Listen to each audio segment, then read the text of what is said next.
Em primeiro lugar, queria muito agradecer o convite aqui da GV, né, o Rafael, que não está aqui em particular, por participar, por poder participar desse seminário aqui, que tem sido realmente fantástico, discussões de altíssimo nível.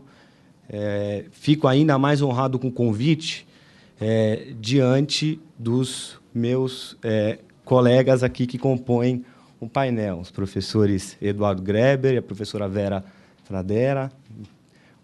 Realmente um privilégio estar aqui ao lado deles, dois dos estudiosos aqui no Brasil que vêm analisando a questão da Convenção de Viena com mais profundidade, com artigos escritos e discussões super interessantes, né?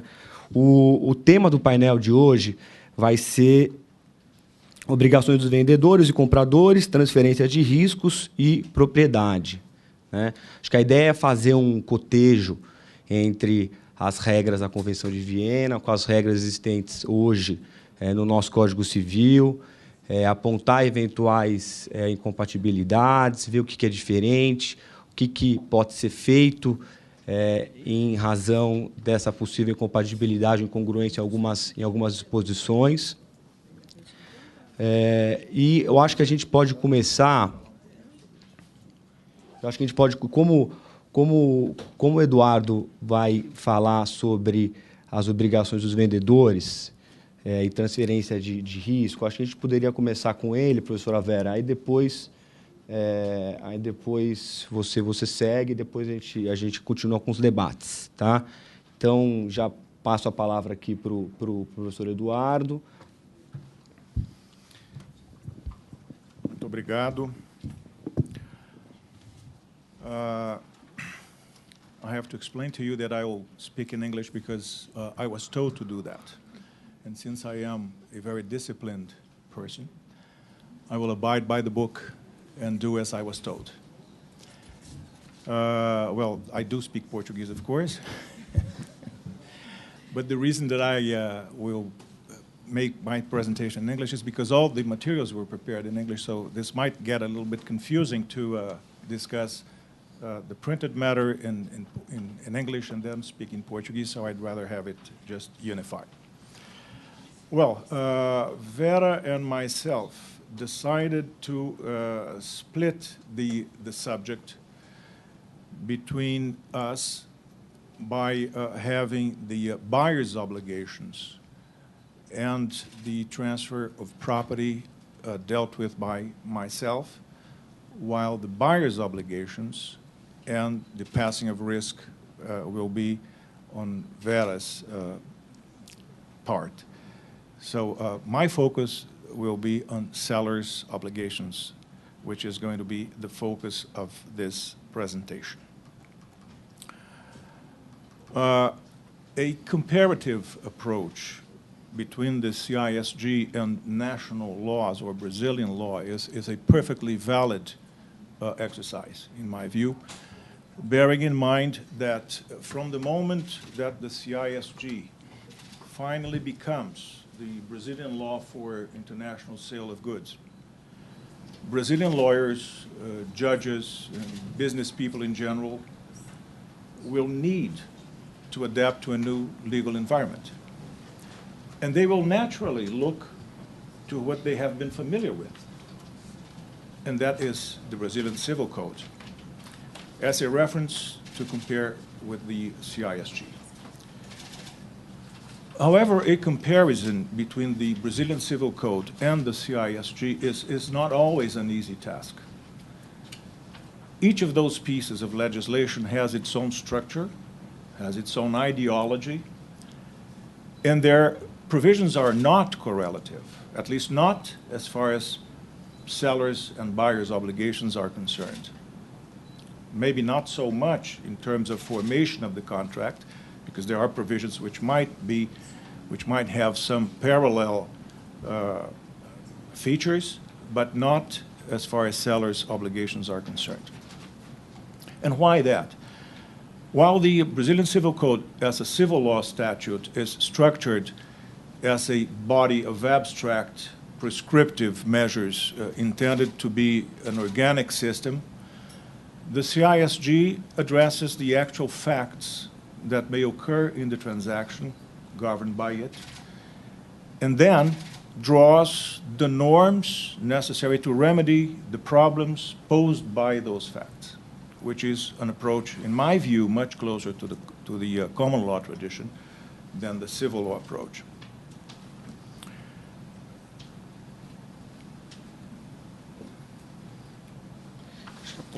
Having said that, let us get a closer look into the CISG rules on these two topics in the background of the existing Brazilian statutory law.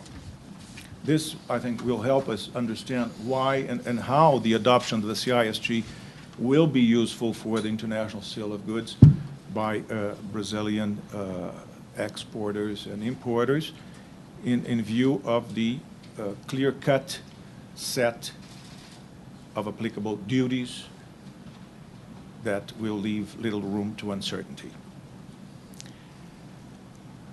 Obligations of the seller are summarized in Article 30 of the CISG, and they're essentially presented as three obligations, shortly. Delivery of goods, handing over of any documents relating to the goods, and transfer of property in the goods. Delivery of the goods is dealt with in Articles 31 to 44. Handing over of documents is dealt with very briefly in Article 34. And transfer of property, believe it or not, is not included in the convention. And why is the transfer of property not included in the CISG? According to its Article 4, the convention governs only the formation of the contract and the rights of the seller and the buyer arising from the contract. In particular, Article 4 says, it is not concerned with the effect which the contract may have on the property of the goods sold. The approach taken by the convention drafters in this regard was to avoid the divergence of different legal systems as to the passing of property. There's a commentary by the Secretariat which noted that it was not regarded possible to unify the rule on this point, nor was it regarded as necessary to do so, since rules are provided by the convention for several questions. The real important questions, they are dealt with in the convention without having to resort to a conceptual discussion of transfer of property. So the obligation of the seller to transfer the goods free from any right or claim of a third person, the obligation of the buyer to pay the price, the passing of risk, this is all inserted in the articles of the convention. Of course, there are scholarly opinions which are not unanimously favorable to that choice made by the drafters of not addressing the transfer of property, but be it as it is, the fact is that it's not in the CISG, and because it's not in the CISG, this is a good reason for the contract drafters, that means you, us, to take care of that and spell it out in the contract.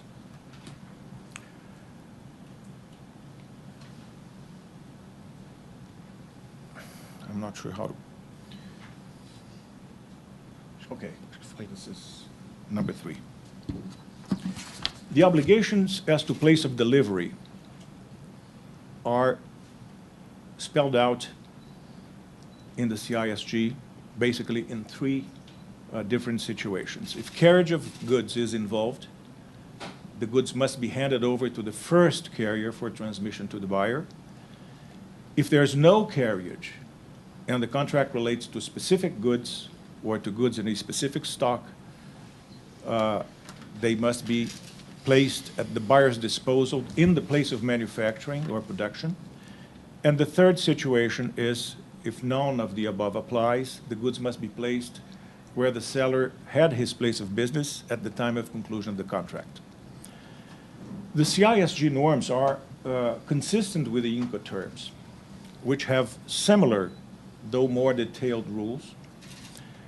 And in fact, it has been said that the entire body of the Incoterms can be considered as incorporated into the CISG. So there is a coexistence, seamless coexistence between the Incoterms and the CISG. Now, what about the Brazilian rules? What about the Brazilian Civil Code? It does have some rules on delivery. They say that unless otherwise expressly stated, delivery shall take place where the goods were at the time of the sale. That's in Article 493 of the Brazilian Civil Code. And next, it says that where the goods are to be dispatched by order of the buyer to a place other than the place where they were at the time of the sale, the buyer bears the risks once the goods have been delivered to the carrier. So you notice that there is a mix-up of place of delivery and transfer of risk in the Brazilian norm, in the Brazilian provision.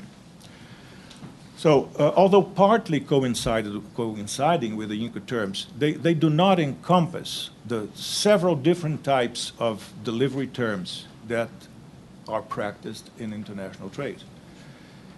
And therefore, the Brazilian norms are clearly incomplete. Luckily, the Incoterms have been accepted by Brazilian courts, or by Brazilian commercial and legal practice, as a usage of the trade. So this supplements the loopholes that exist in Brazilian legislation. But conclusion is there is a clear deficiency in the Brazilian statute about delivery of goods. Moving ahead, about transportation. CISG norms as to transportation of the goods state that they must be handed over to a carrier. If they are not handed over to a carrier and are not clearly identified to the contract by markings, shippings, documents, or otherwise, the seller must give notice of the consignment to the buyer. Next, if the seller is bound to arrange for carriage of the goods, he must make contracts for appropriate transportation according to usual terms. Again, you notice Incoterms in the background here. And finally, if the seller is not bound to effect insurance covering the carriage of the goods, he must provide all information necessary to enable such insurance to be effected by the buyer. What do we have in the Brazilian Civil Code? Nothing about that. Nothing regarding transportation in connection to delivery. What we do have is an entire chapter of the Brazilian Civil Code dealing with transportation as a contract.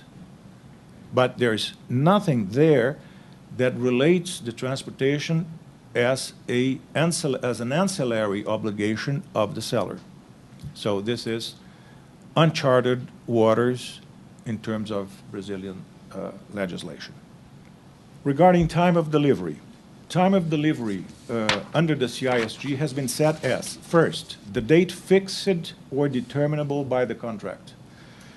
B, the time within the period fixed or determinable by the contract, unless circumstances indicate that the buyer may choose another date. And in any other case, a date within a reasonable time after conclusion of the contract.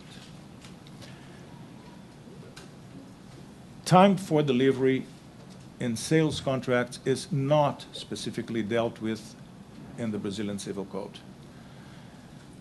There is, of course, in the Brazilian Civil Code there are provisions about time of delivery in general for the performance of obligations, but not specifically driven to the sales contract.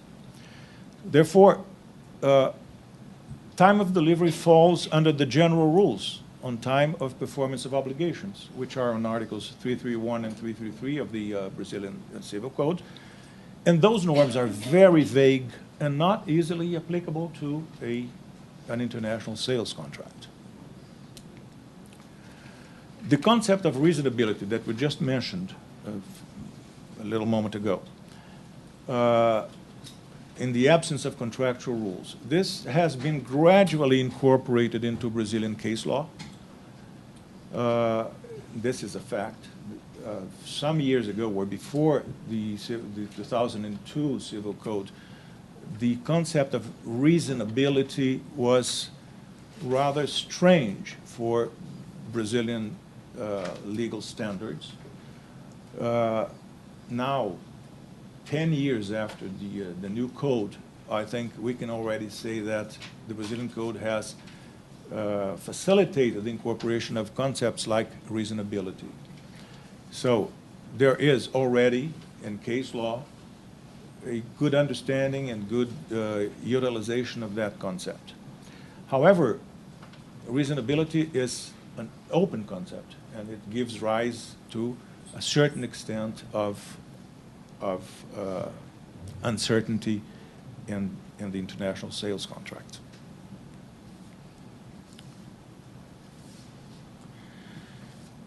Moving to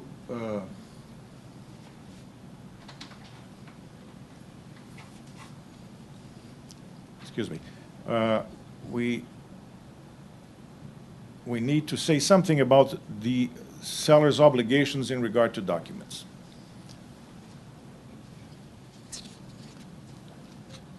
The seller must hand over documents in the place, time, and form required by the contract.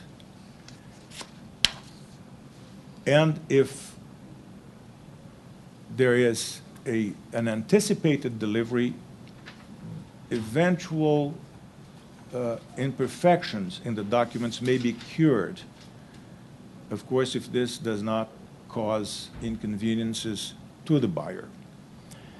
The Brazilian Civil Code has nothing about that, is silent on the delivery of documents in sales contracts. Again, the use of the Incoterms as well as the ICC rules on documentary credit generally supplement the lack of provisions in the Brazilian law.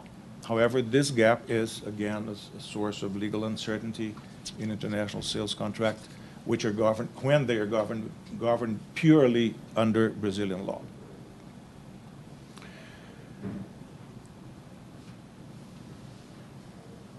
The next issue is conformity of the goods. Article 35 of CISG states that the seller must deliver goods in quantity, quality, and description as required by the contract, contained and packaged also as required by the contract. In order to conform to the contract, the goods must be fit for the purposes for which goods of the same description would ordinarily be used, and be fit for any particular purpose if they have been made known to the seller at the time of conclusion of the contract. They must possess the qualities of a sample or model when the model has been held out by the seller, and they must be contained and packaged in the usual manner or in a manner adequate to preserve and protect the goods. Nonconformity is one of the CISG most important issues because it frequently gives rise to controversies between sellers and buyers. As a result, there is a wealth of case law in the CISG databases showing how courts of different parts of the world deal with the several aspects of this obligation of the seller. One interesting point is whether a seller must comply with regulatory requirements of the buyer's country. In a recent case, the Court of Appeals of New Zealand held that non-compliance of goods with regulatory requirements in the country of import does not amount to being unfit for a particular purpose if the seller was not aware of that requirement. And there are quite many other decisions. As I said, it's an enormous amount of case law, and conformity of the goods takes a good part of those decisions. Brazilian law deals with that in the following terms. There are general provisions on the duty to perform obligations. There is no specific rule on the obligation of the seller to abide by the terms of the sales contract. So we are again in the unspecific category of obligations. The concept of fitness for a particular purpose is indirectly addressed in the Brazilian law because it grants, the law grants the buyer the right to either reject or claim a price reduction, we all know, in proportion to the decrease in value of the goods when we are in face of a hidden vice or a defect, or which renders the product unfit for the intended use. The next topic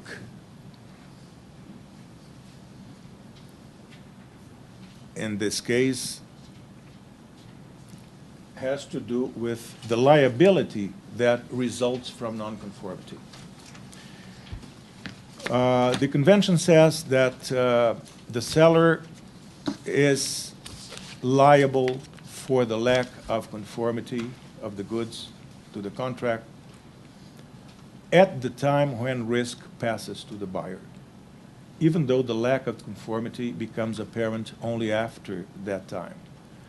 And the seller is also liable for lack of conformity after passing of risk due to a breach of obligations, guarantees like fitness, particular purpose, particular qualities, and so forth.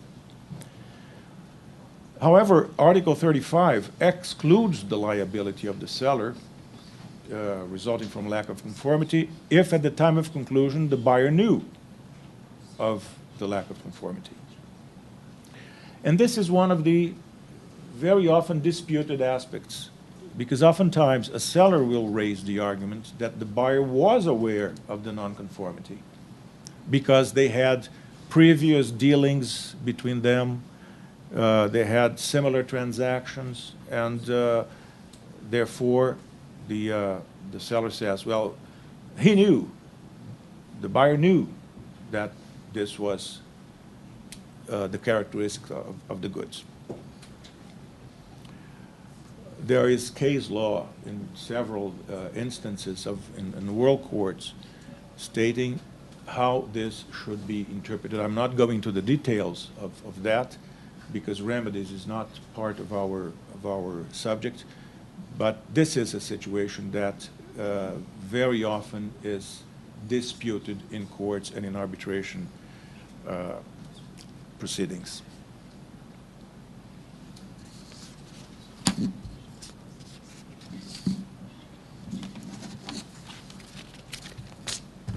There are provisions in the CISG about goods delivered prior to the due date. Those are not the most significant provisions that are there, but anyway, the CISG provides that the goods delivered before the due date can be complemented if there are missing parts, if there are deficiencies in quality, in quantity, whatever can be replaced or restored before the due date, it's open for the seller to perform. However, if there is any damage caused to the buyer retains the right to claim compensation for that. The other aspect that is quite often object of disputes is the examination of the goods. The buyer has the obligation to examine the goods as he gets hold of them. And the rule is the buyer must examine the goods as soon as practicable in the circumstances. However, when there is carriage of goods involved, the examination may be deferred until the arrival at destination. And when the goods are redirected or redispatched by buyer, the examination may be deferred until the goods arrive at its final destination. But of course, only where there was no reasonable opportunity for examination in the first destination. And the possibility of redispatch or redirection was known by the seller. What is important here is the notion of as soon as practicable under or in the circumstances. This has been already mentioned this morning, and I point out that this has been sharply criticized for being too vague an expression. What is as soon as practicable? We are left with an undefined concept, which takes the situation to become rather uncertain. But if we compare this with the fact that most domestic laws are not more precise than that, then we realize that there is really not a reason for criticism. A comparison made with German law, Austrian law, Swiss law, French law, and for that matter, Brazilian law, shows that there are no more precise rules than the concept of practicability. So the matter ends up in courts. The case law will deal with that. An Italian case law, an Italian Court of Appeals, for instance, stated that a buyer who resold the goods the same day that the goods were received was deemed as having failed to inspect the goods as soon as practicable. So he got the goods on that same day, resold the goods, and did not inspect the goods when they first arrived. Well, if the buyer decided to resell and accepted the risk of not inspecting them, he may no longer complain about the deficiency at a later stage. Looking at that from the Brazilian perspective, again, no statutory rule exists in the Brazilian Civil Code on the time for examination. This is left to courts on a case-by-case basis. Notice of nonconformity. If there is a nonconformity, notice must be given. This subject matter, this topic was the subject matter of some comments this morning too. There are two conditions, two important conditions about notice of nonconformity. The buyer must give notice within a reasonable time after the nonconformity has been discovered. Reasonable time is a flexible concept. Second rule, the buyer who does not give notice to the seller within 2 years from the date of handing over of the goods loses the right to rely on the lack of conformity. So those two conditions are separate, are different, but they may work simultaneously.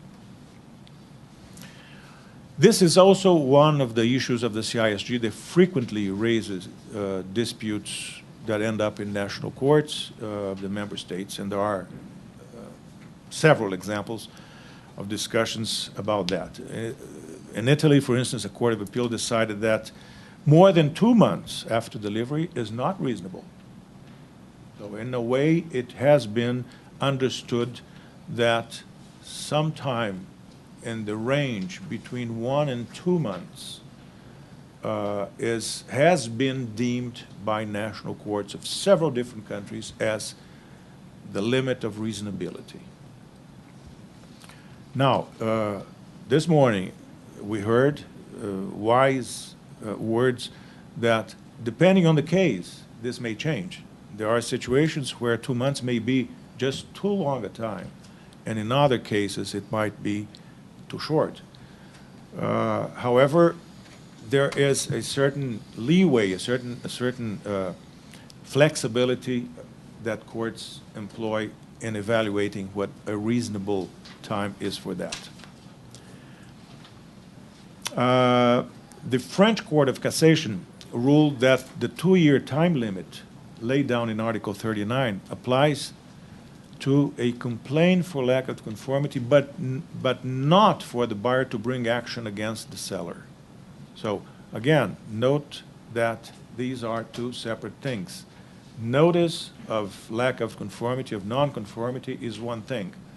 Filing the suit is another thing. And you have different forms of computing the lapse of time. Supreme Court of Austria also made statements about the time limit being applicable both to obvious and hidden defects. Notwithstanding that, Article 40 of the CISG states that seller loses the right to rely on the lack of proper notice if the nonconformity relates to facts of which the seller knew and did not disclose to the buyer. This is a good faith issue. If the seller knew of the lack of conformity and did not disclose, he cannot rely on the lack of notice of nonconformity, and this is the estoppel or venire contra factum proprium principle, which works perfectly in this situation. The Brazilian perspective, Brazilian law perspective on that says that if the goods contain a hidden vice or defect which renders them unfit for their intended use or diminishes their value, the buyer has the right to reject them or to claim a price reduction. We all know that, the redhibitory vice. But the buyer is required to give notice of the alleged nonconformity to the seller within 30 days only. It's a very short time from the effective delivery date, and this is extendable to 180 days if it's a hidden vice.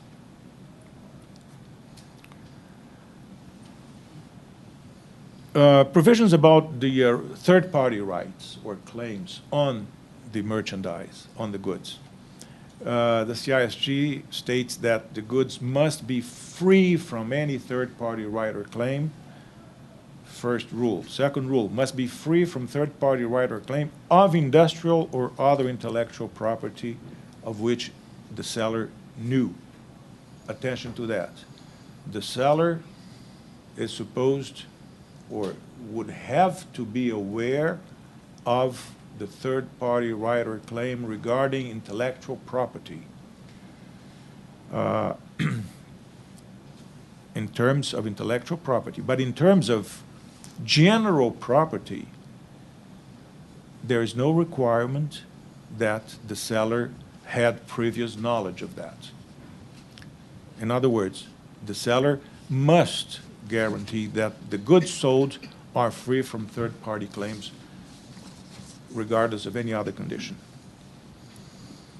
The seller is exempted from this obligation if at the time the contract was concluded, the buyer knew that there was such claim, and that is an issue that frequently arises. Which country's law should be taken into account, should be considered by the seller when it has to establish that there is no responsibility for third-party rights or claims? It has been said by several courts that this is the country where the goods are supposed to be used. This is one of the situations that there has also been continuous disputes about. I'm coming to the end of my presentation. Let me just tell you that notice of third-party right or claim is also one of the conditions provided for under CISG. The buyer may lose its right to rely on the seller's obligation to deliver goods free from third-party rights or claim if the buyer does not give notice within a reasonable time after becoming aware of it. And the notice must specify the nature, give details enough for the seller to identify the problem. But the seller is stopped from relying on the lack of proper notice if the seller knew about the right or claim of the third party. In the Brazilian law, no provision whatever about obligation to give notice of third-party claims or rights on the goods sold. The provision of Article 44 about notice not given in time is just a detail which I mentioned just to state that if the buyer failed to give timely notice of violation by the seller, the provisions regarding third-party rights or claims on the goods, the buyer maintains the right to reduce the price as provided for in Article 50. Article 50 will be dealt with later on. That has to do with remedies. But only if he has a reasonable excuse for the failure to give the notice. Finally, as a matter of conclusion, what I tried to do here was a comparative exercise, although very limited to the rules regarding sellers' obligations. But I think this gives us enough material to conclude that the CISG offers buyers and sellers a legal ground much more solid than the Brazilian Civil Code, which is silent on a number of situations that are relatively frequent in international sales contracts. So by affirming the international character of the contract, by affirming the need to promote uniformity and good faith in international trade, in my view, the CISG provides the features that are missing in the Brazilian Civil Code. Further to that, I would say that the uniformity that results from the CISG being equally adopted by several countries avoids the uncertainties of the conflict of law rules, which we all know are essentially variable by their own nature. So at the very end, we end up with the perception that the CISG, apart from several other advantages, in the particular case of sellers' obligations, will be supplementing loopholes that are clearly existing in our civil code. Maybe in other subjects this is not so clear, but in that particular respect we are dealing with, they are. Franco mentioned this morning, and several of other speakers also referred to the fact that in international sale of goods, generally the bad guy is the seller, is the one who doesn't deliver in time, is the one who delivers non-conforming goods. The lack of clear rules in the Brazilian Civil Code is an incentive for the non-fulfillment of contractual obligations by seller. So this is, on the ideological viewpoint, one very important reason for us to welcome the CISG into Brazilian international sales law. Well, thank you. This is what I had to tell you.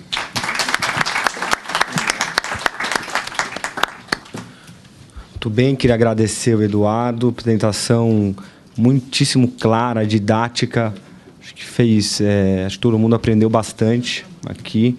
Queria já passar a palavra, sem maiores demoras, à professora Vera. Então, boa tarde a todos.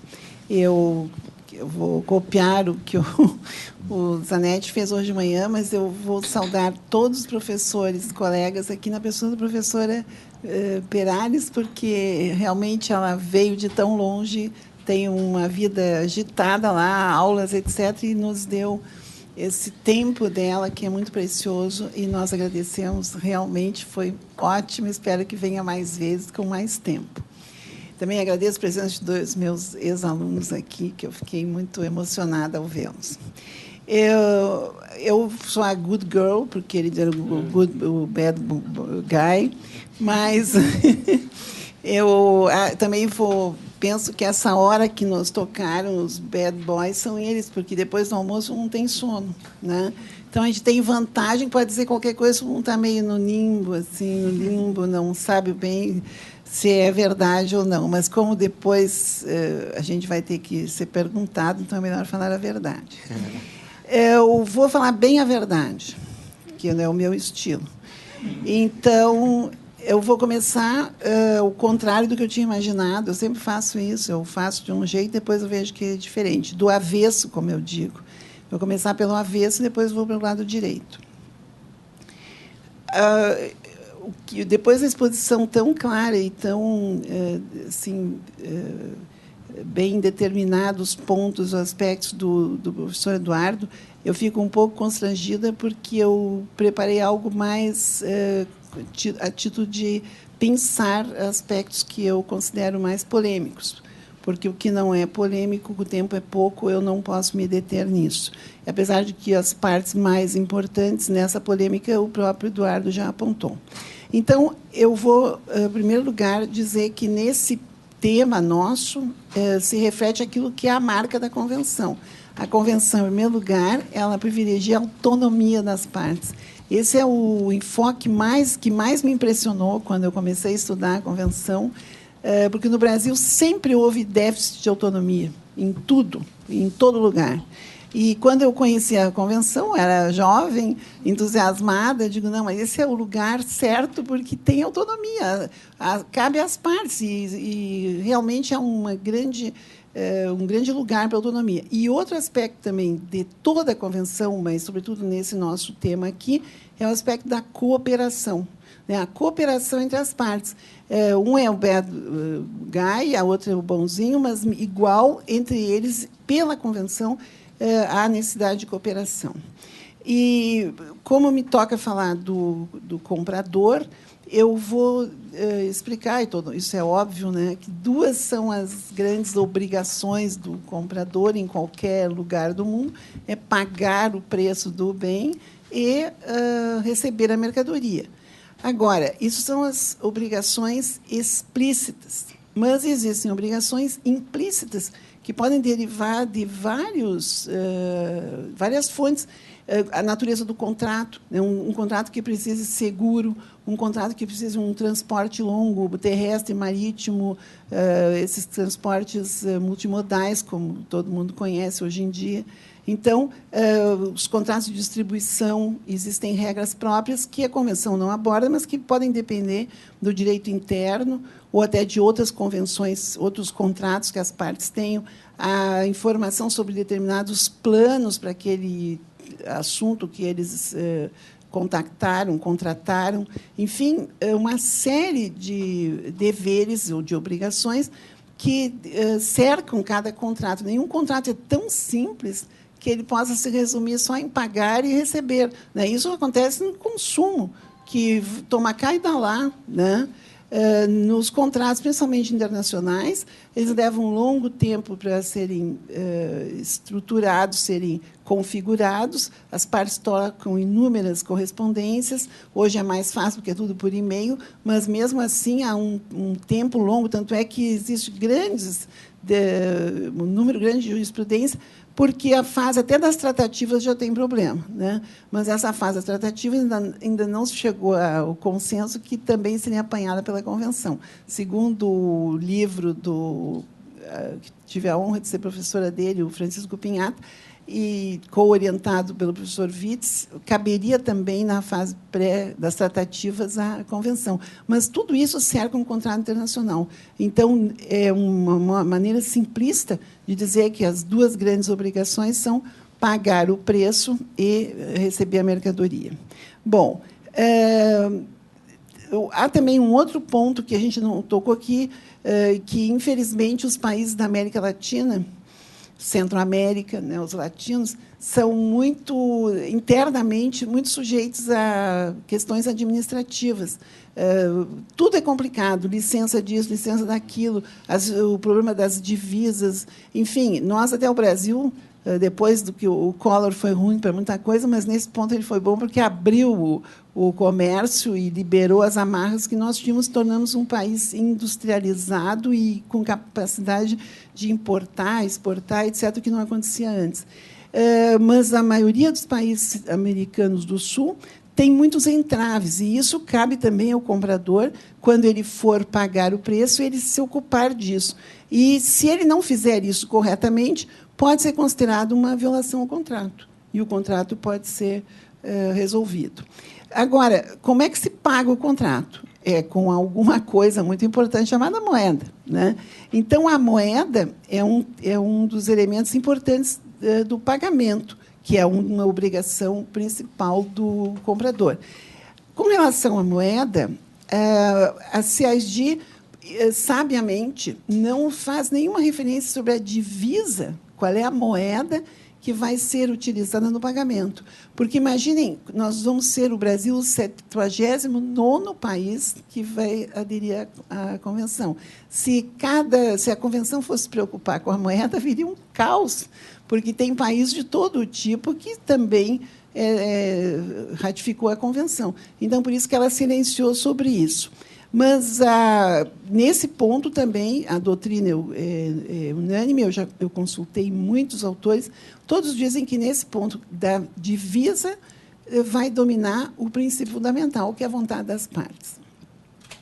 E, além disso, além da vontade das partes, se houvesse alguma dúvida, haveria recurso àquele artigo 9º, que é um dos artigos mais importantes da Convenção. Ninguém vai fazer um contrato sem recorrer ao artigo 9º, porque aí vai levar em conta, por exemplo, as práticas entre as partes. Se elas sempre negociaram em dólar, não é, de repente, que elas vão negociar em iene, né, ou em real, elas vão negociar em dólar, porque sempre foi a moeda do negócio. Então, os usos, né, o artigo 9º serviria também para esclarecer nesse caso. Também é possível, tem uma dúvida que é apontada pelo professor Claude Witz, que é um grande comentarista da Convenção, uma determinação subsidiária da espécie de divisa que faria o pagamento, com que se faria o pagamento. Essa determinação subsidiária, no caso de não haver se saber qual seria a moeda, haver uma dúvida, gerou vários artigos e várias discussões, e surgiram duas soluções, vamos dizer assim. Uma é do artigo 7º, a segunda parte, que isso seria resolvido pelos princípios gerais que informam a Convenção.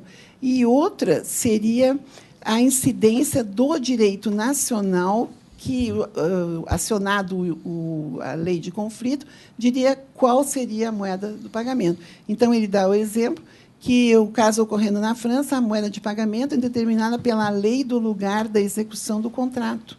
Né? Isso seria o direito internacional privado francês. No caso, seria essa moeda. Hoje é o euro, mas antigamente se discutia qual seria franco ou marco, etc. Hoje ficou muito mais fácil, na Europa tudo é euro, né? Há outros pontos que, a Libra, na Inglaterra, eles não fazem negócio com euro, em geral, né? Não reconhecimento do direito do comprador pagar na moeda legal do lugar do pagamento, porque, como há tanta autonomia, em determinados pontos as pessoas ultrapassam aquilo que seria permitido. Mas o total da jurisprudência, a própria doutrina, acham que não é possível que o comprador pague na moeda do lugar do pagamento, se foi convencionado no contrato uma outra moeda. Né? Se ele convencionou dólar e o contrato ele vai pagar na China, ele vai dizer, não, já vou pagar na China, eu vou pagar em iene. Não, ele vai ter que pagar na moeda do contrato, porque o contrato, entre eles, realmente faz uma lei. É como o antigo direito francês, que o contrato faz lei entre as partes. Nesse ponto do pagamento, também é muito importante lembrar o momento do pagamento. Quando é que eu vou pagar? Bom, há várias regras sobre o pagamento, o momento do pagamento, quando recebe a mercadoria ou se algo foi convencionado de forma diferente. Mas existe um ponto que eu gostaria de chamar a atenção, que é uma espécie de presunção que consta no artigo 55, e diz o pagamento pelo preço habitualmente praticado no momento da conclusão do contrato no ramo comercial considerado. Então, aqui, tem várias cláusulas indeterminadas, várias palavras indeterminadas, porque o preço é habitualmente praticado no momento da conclusão do contrato. Como é que eu vou... Só se eu tenho muita relação comercial com aquela pessoa que eu vou saber qual é esse preço. E no ramo comercial considerado, também tem que levar em conta o ramo considerado.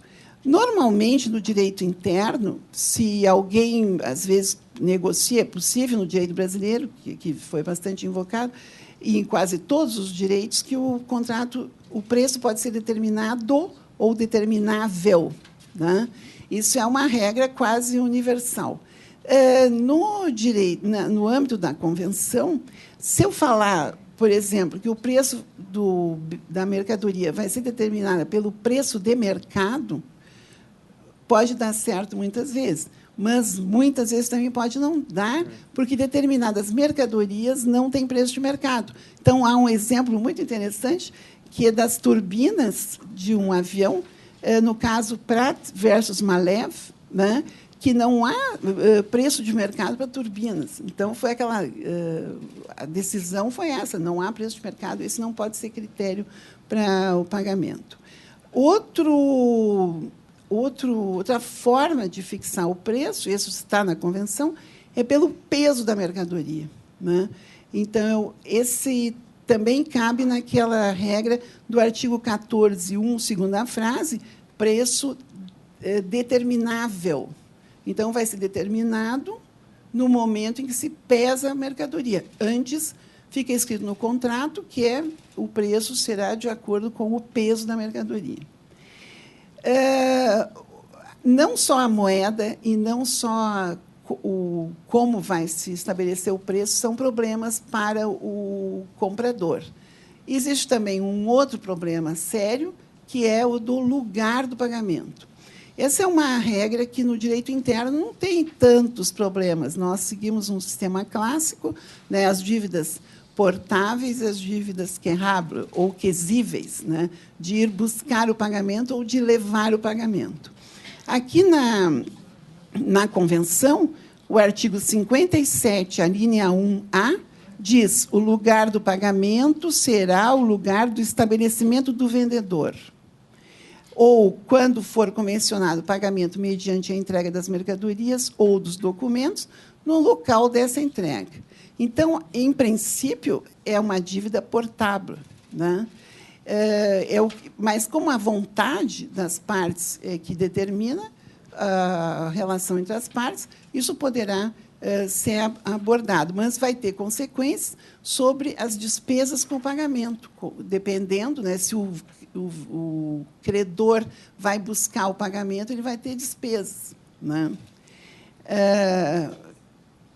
Existem algumas alterações, algumas modificações nessa regra geral, que estão na Convenção, como é o caso de alteração do local do estabelecimento do vendedor após a conclusão do contrato. Então, se o vendedor vivia em Amsterdã e ele mudou para Bruxelas, houve uma alteração nesse meio tempo. Então, aí, ainda que tivesse sido convencionado que seria pago no local do estabelecimento do vendedor, isso vai ser agora o contrário, porque isso oneraria mais o comprador. E foi quem deu ensejo a essa alteração foi o vendedor e não o comprador.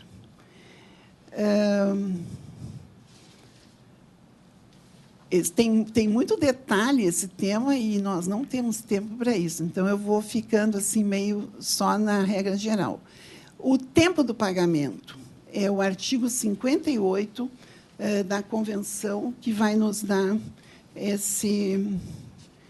o tempo do pagamento. Então, se ele não tiver que pagar em momento determinado, deve pagá-lo quando o vendedor colocar à sua disposição as mercadorias ou os documentos. Então, é uma regra geral também, que sim, é uma questão lógica até, que só vai pagar quando colocar mercadoria à sua disposição. Eventualmente, entre as partes, poderá ser convencionado diverso, porque, na Convenção, existe uma ou duas regras não digo que sejam cogentes, mas a maioria das regras são dispositivas e elas substituem as partes quando as partes não nada regulam, a convenção regula. Para isso, é uma convenção, ela obriga, mas ela tem essa elasticidade toda, senão não teria tido o sucesso que ela teve. Existe também uma outra questão. Em primeiro lugar, a despesa com pagamento. Cabe ao comprador suportar as despesas com pagamento. Isso decorre do artigo 57. Mas tem um tema que eu achei nos comentários da professora Schwentzer, que quase não é tratado, que no Brasil se usa bastante isso, até no âmbito das empresas, pagamento parcial. Né? A convenção não fala em pagamento parcial, mas se ela não existe nenhuma cláusula prevendo isso, e se o vendedor se recusa que seja parcial, isso enseja descumprimento do contrato. Então, é um comportamento que deve ser evitado, a não ser que tenha havido um acerto entre as partes. Também um outro ponto importante, que eu acho que o Eduardo também já falou, é o artigo 68, prazo suplementar ao comprador. Quando o comprador avisa que não tem o dinheiro ou que não recebeu o dinheiro que ele contava receber para pagar aquela mercadoria, o vendedor pode dar, o Nachfrist se chama, é um prazo suplementar. E esse prazo suplementar tem que ser rigidamente observado pelo comprador. Se ele, esgotado o prazo suplementar, não cumprir o pagamento, ainda que esse descumprimento não gere uma violação de uma obrigação essencial dentro daquele contrato, é considerado motivo para uma fundamental breach. Outro tema também que eu gostei muito que eu me detive essa vez com lupa em algo que eu não tinha ainda me dado conta, a possibilidade de realização de escambo ou trocas no plano das CISG. Então, o autor que eu consultei, ele diz que... Aí a gente fica meio vermelho quando lê, porque fala em certos países da América Latina, ou países do terceiro mundo e tal, que tenham problemas com as divisas ou que tenham uma necessidade, sim, eles vendem uma coisa, mas eles precisam de outra mercadoria que o outro país tem. Então, em vez de usar dinheiro, eles usam essa forma de escambo ou troca. Isso é possível em determinadas circunstâncias, não é a regra geral. Normalmente, a compra é paga com dinheiro, uma determinada moeda. Outro tema também que já foi vagamente tratado aqui, eu acho que foi a professora Perales que falou, pagamento por terceiro. Né? A regra é que, se é uma companhia que integra um grupo e ela pode pagar aquela dívida do comprador, pode fazê-lo, mas com um detalhe. Deve haver previsão, cláusula contratual, prevendo que o pagamento será feito pela companhia X do mesmo grupo do comprador. Com uma exceção ainda, se eles tiverem longas relações contratuais, não precisa a cláusula. Quanto à questão dos bancos, por exemplo, algumas vezes são bancos que realizam o pagamento. Então, isso também é um tema que vai ser regulado pelo direito interno. Não vai ser regulado pela CISG. A CISG vai só regular o contrato internacional entre A e B. Agora, se B vai pagar por intermédio de um banco, isso já é um assunto interno. Eu acho que teria muitas exceções a ser analisadas, mas não é o lugar aqui. Então, eu vou passar adiante na obrigação do comprador receber a mercadoria. O artigo 60, o artigo 8, o artigo 9 e os Incoterms. Esses são as regras que regulam essa parte do recebimento da mercadoria, que é a segunda obrigação mais importante do comprador, além de pagar o preço, receber a mercadoria, porque o vendedor não vai ficar com ela toda a vida no seu estabelecimento, esperando que o outro se digne vir buscá-lo, ainda mais se ele só vai pagar quando recebe, né? Então, há regras a esse respeito. Hoje foi o dia das FOB, CIF, etc., que regulam também, mas não fogem do âmbito da CISD, mas são regras de relacionamento internacional reconhecidas no mundo inteiro e que completam o contrato e que são obrigatórias às partes, uma vez convencionadas. Além tudo isso que eu falei, que foi rápido e para não, porque isso aqui tem que ser lido com calma, artigo por artigo, e eu não usei o instrumento esse, eu não sei, confesso que eu não sei, eu uso muito computador, mas não sei lidar com esse tipo de exposição, e eu aprecio bastante, mas ainda não aprendi. Então,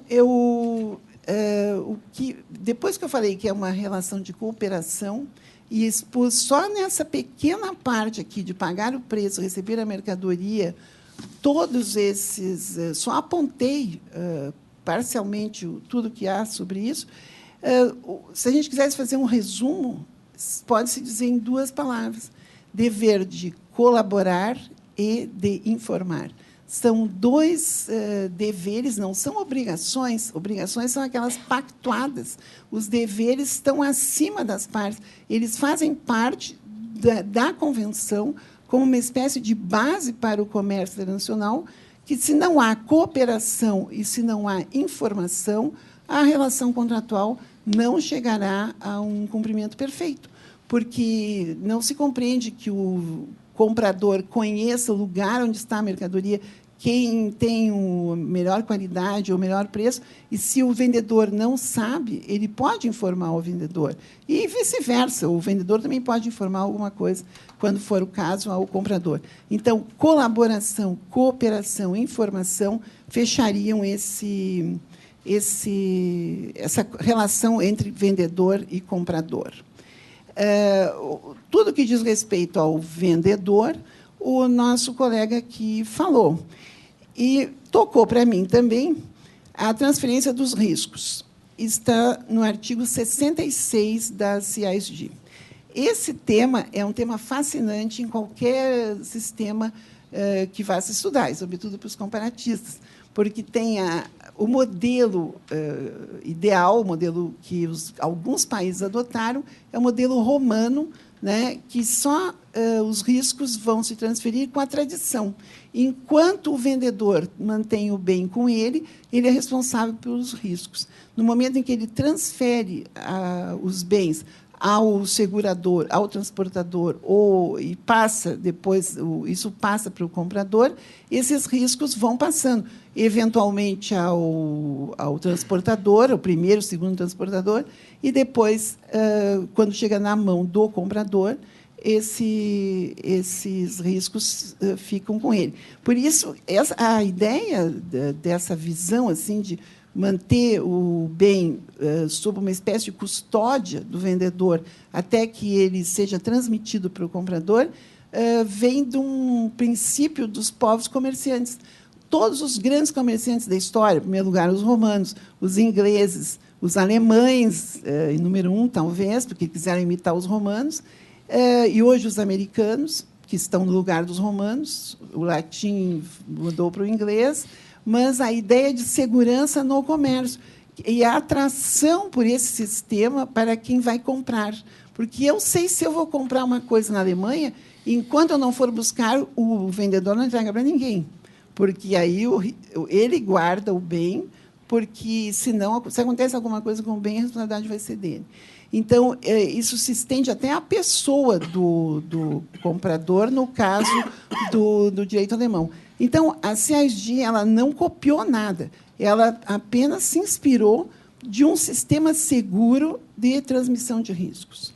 Existem algumas exceções sobre o aspecto de quem guarda, quem fica com o risco, mas o interessante é que os trabalhos preparatórios da Convenção nunca trataram dessa questão do risco, porque era muito delicada diplomaticamente. Na França, uma vez feito o contrato, a propriedade se transmite. Então, não há que esperar a tradição. E os riscos passam imediatamente ao comprador.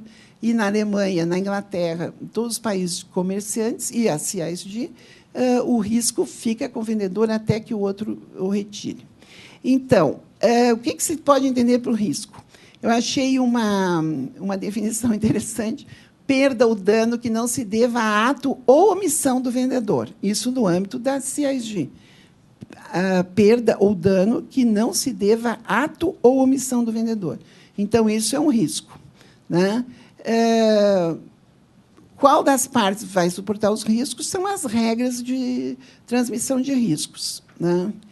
Porque as mercadorias podem se perder, podem incendiar, pode ir passando de um navio para o trem, ou do trem para um caminhão, cair, quebrar, enfim, armazenagem que não é bem feita, etc.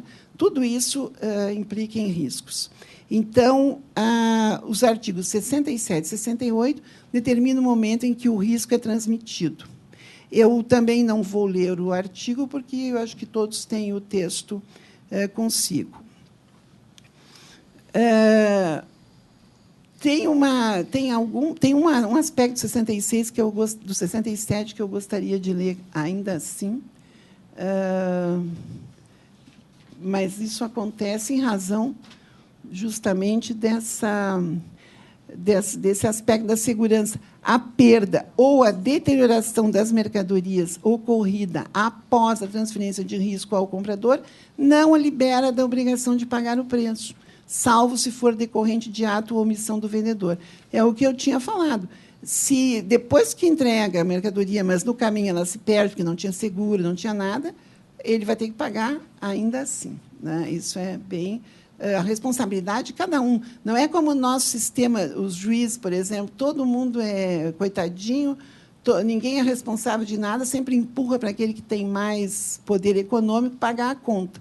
Mas, no plano da convenção, não. No plano da convenção, as pessoas têm que cumprir as regras, se portarem direito, fazer as coisas bem feitas, porque aí elas vão ter reconhecido o seu direito. Mas não há essa proteção exagerada a pessoas negligentes. Bom, eu sempre sou contrária a isso. Agora, lá no Rio Grande do Sul, um magistrado ganhou 1 milhão por dano moral. 1 milhão. Né? Eu digo, bom, a honra do magistrado é muito melhor do que qualquer cidadão brasileiro. Né? Então, por aí vai, os danos morais, essa coisa, todo mundo é coitadinho, mas eu acho isso uma vergonha. Coitadinho não tem que ser coitadinho. Tem um outro ponto também que eu achei, porque eu sempre acho coisas exóticas, mas, como eu estava estudando os problemas da CISG nos países do terceiro mundo, atos de Estado, como, por exemplo, confisco, perda de bens e embargos comerciais. Esses temas, ainda que afetem muito o comércio, não estão tratados pela Convenção, depende do direito interno. Né? Então, licença de exportação ou licença de importação, havendo um embargo, provavelmente haverá um problema. Então, isso não é competência da Convenção. Bem, eu acho que mais ou menos eu dei uma... Não sei como é que está o meu tempo. Quanto tempo eu tenho, Deda? Contou? Terminou? Não, mas é que eu tenho que cuidar agora, que eu vou voltar, como eu disse que ia falar do avesso, ia começar pelo fim. Eu ouvi atentamente, com muito gosto, todas as explanações que se fizeram aqui, e essa intenção, que eu acho muito bonito, de comparar a Convenção com o Código Civil brasileiro. Nada contra o Código Civil, e todo mundo sabe que eu adoro a Convenção. Mas eu acho que não cabe essa comparação. Eventualmente, o Código Civil vai ser aplicado quando a regra de DIP disser que cabe à lei brasileira regular aquele contrato. Então, ela... Como? A professora Nádia é a nossa internacionalista. Se não, é a Convenção. E a Convenção tem um outro propósito. Uniforme significa unus forma, só uma forma. E, para se ter uma forma, é preciso que ela seja aplicada de forma igual, né, em toda a parte. Hoje houve essa grande discussão que se chegou à conclusão que é impossível aplicar uniformemente em toda parte, porque todos carregam junto aquela sua cultura nacional, cultura jurídica nacional. E até a questão da tradução dos termos é bastante complexa. A palavra contrato, né? Contrato em português, contra em inglês, contrat em francês, contrato em italiano, contrato em espanhol, Vertrag em alemão. Todo mundo sabe que é contrato, mas o que significa cada um em cada língua é totalmente diferente, né? Então, essa visão de contrato da convenção, ela é uma ideia peculiar que foi forjada, criada por legisladores de muitos países e criou um verdadeiro código da compra e venda internacional de mercadorias. É um código, assim como tem um código alemão, tem um código francês, tem um código brasileiro, um código italiano, um código de comércio uniforme americano, existe o Código da Convenção de Viena, que é próprio, ele tem uma língua própria. A gente sabe que existe a língua própria do Código Alemão, voltado. O maior valor não é a justiça, o maior valor é a segurança jurídica. Existe a língua do Código Napoleão em relação ao contrato, é a noção moralista de contrato, não voltada para o comércio. Existe o nosso contrato no Código Civil, que tem uma visão culturalista, o direito é um produto local de cada cultura, e que fecha muito o nosso direito, é uma noção solidarista que é incompatível com a ideia de comércio. Comerciante não é solidário. Comerciante pode cooperar e informar para ele também ganhar, não para ajudar o outro, porque ele não acha que o outro é um coitadinho. O outro é um cara igual a ele, que tem a mesma vontade de lucrar, de fazer negócio. Então, eles se ajudam para ter um bom contrato que vai ser bem cumprido e ambos vão lucrar. Não há esse aspecto do solidarismo, que marca o nosso direito, e é muito bom no direito interno, essa mentalidade de proteção, tudo bem, não vou criticar o Código Civil, mas essa visão solidarista não é possível se identificar com a noção contratual da Convenção. Também, outro aspecto que o professor Junqueira, daqui de São Paulo, ele lembro muito bem dele, com muito carinho, e eu sempre concordei, a gente conversava muito, que ele dizia assim, que o direito interno, falar em cooperação é uma ficção, que o contratante nacional ele não é cooperativo, ele esconde as coisas, ele oculta do outro, ele procura disseminar coisas, é a desconfiança latina e a vontade de ganhar sozinho. No plano internacional, ele dizia, o Junqueira, que sim, que ele acreditava na cooperação. Então, nesse ponto, também o direito brasileiro é muito diferente da ideia de contrato no direito internacional e na Convenção. E o que eu também acho que o direito brasileiro é demasiado formalista, o nosso direito civil, e o direito comercial é muito mais parecido com as CIASG. Se o Código Civil não tivesse incorporado o Código Comercial, talvez comparar com o Código Comercial, que o espírito é outro, né? As relações comerciais são muito diferentes. E a Convenção é tão comercial que ela mudou o título que tinha na Convenção de Haia, venda de bens, e eles mudaram para mercadorias, para poder ficar bem marcado que era comercial e não civil, né? Então, esse aspecto comercial é muito diferente do aspecto civil. O aspecto civil é outro mundo, e o aspecto comercial, nós conhecemos qual é o seu mundo. Outro aspecto, eu já falei no déficit de autonomia, no formalismo, e um ponto que eu não falei hoje, quando eu ouvi, porque já estava terminando, que eu achei muito interessante, que falaram da jurisprudência internacional, de chamar os casos de jurisprudência para inspirar o juiz brasileiro.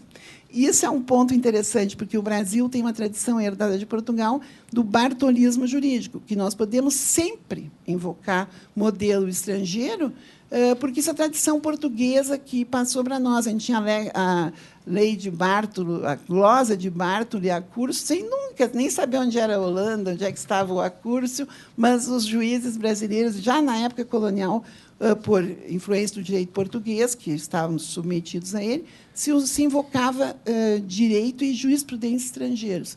E a lei da boa razão também, a mesma coisa. Então, eu acho que seria uma...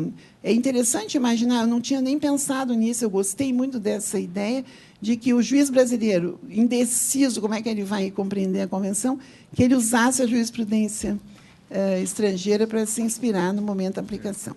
Bem, e tem ainda a última observação, é que eu quase tive um ataque ao coração, por sorte, meu coração é muito bom, porque eu li que no jornalzinho da OAB de Curitiba, antes de viajar, que tem um rapaz escrevendo que a convenção vai ter que ser aplicada de acordo com a ótica constitucional. Aí eu tive um ataque, né? Porque o direito civil constitucional tem que acordar que não é mais assim, o centro do sistema não é mais a Constituição, que tem uma Constituição nova. Tem um direito civil novo. A Constituição ela é de 88, o Código de 2003, publicado em 2002, mas em vigência em 2003. Então, não se pode mais falar em direito civil constitucional. Isso coube muito bem, fez muito bem para o Brasil, enquanto nós tínhamos um Código velho e uma Constituição nova. Isso aconteceu na Alemanha e na França, só que eles, quando tiveram, não um código novo, mas código atualizado, eles abandonaram essa ideia, e não era compartilhada por todos. Muita gente torceu o nariz para isso. Mas aqui ainda tem 2 ou 3 escolas que permanecem nessa ideia de que até a convenção vai... Eles não disseram ainda, mas esse rapaz disse no artigo que tem que ser olhado sob uma ótica constitucional. Então, eu lanço meu protesto aqui, porque isso não é possível, e vou batalhar o máximo que eu puder para evitar essa verdadeira tragédia. A convenção merece um tratamento muito superior a isso. O Brasil tem condição de fazer isso, e um evento como esse prova isso, que as pessoas acodem. A gente chamou aqui, por iniciativa do Rafael e do pessoal aqui da GV, professores, professora Perares, professor Franco, e realmente a vontade de aprender é algo extraordinário. Mas isso não é da noite para o dia, vai demorar um tempo. O Código já tem 10 anos e ainda não se sabe bem por onde se vai, né? E a convenção nem chegou ainda, a gente já está perdido. Mas com gente muito boa, como aqui estamos tratando e percebendo, vai chegar, tenho certeza, a um bom entendimento, a boa interpretação e uma boa aplicação que a gente precisa para o progresso do comércio internacional entre nós. Muito obrigada pela atenção.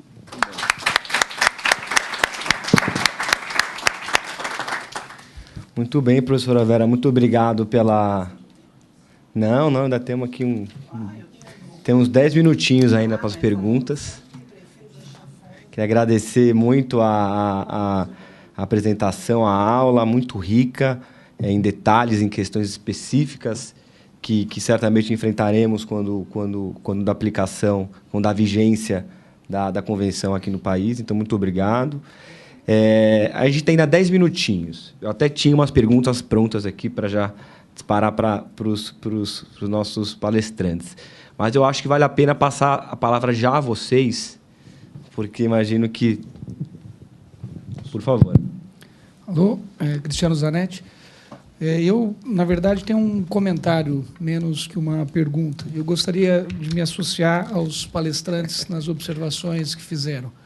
Do professor Grebler, eu acredito que a convenção possa nos ajudar, em alguma medida, a repensar os nossos direitos privados no que tange ao contrato em geral, e especialmente a compra e venda, é um direito muito antigo, né, com privado, vou fazer uma espécie de trocadilho, de regras mais apropriadas para as relações que nós temos hoje diante dos olhos, né? Muitas dessas regras são as regras do primeiro código, né?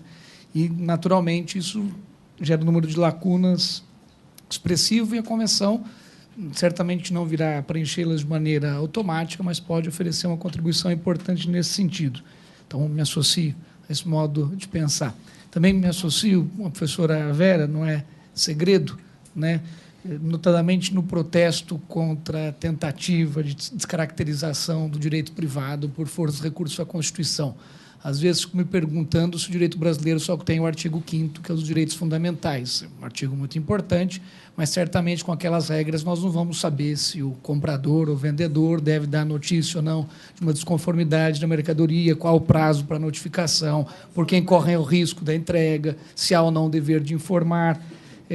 Acho que a Convenção também volta a colocar alguma medida do direito privado nos seus devidos trilhos, para que nós possamos recorrer ao texto constitucional quando isso for necessário nas matérias pertinentes. Não há resposta para tudo, lá na Constituição também não há no Código Civil, mas cada um historicamente desempenha um papel importante. Eu vejo aí que a Convenção nos ajuda a empregar os textos legislativos de acordo com os respectivos papéis, né? E vejo aí as palestras dos professores, tanto que posso aprender a ouvi-las. Acho que o efeito positivo da Convenção já está em curso. Na minha opinião, peço desculpas por ter falado demais. Imagina. Acho que a gente tem mais uma perguntinha. Eu não sei que o Eduardo quer comentar, Eduardo, também? Ou...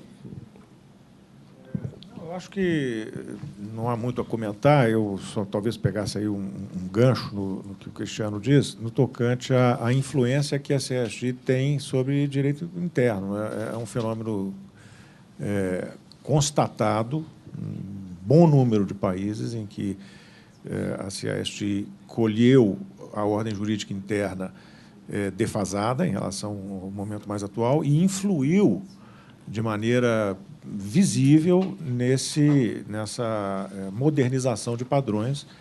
E é uma realidade que não se pode dizer que vai acontecer entre nós, mas é bastante possível que esse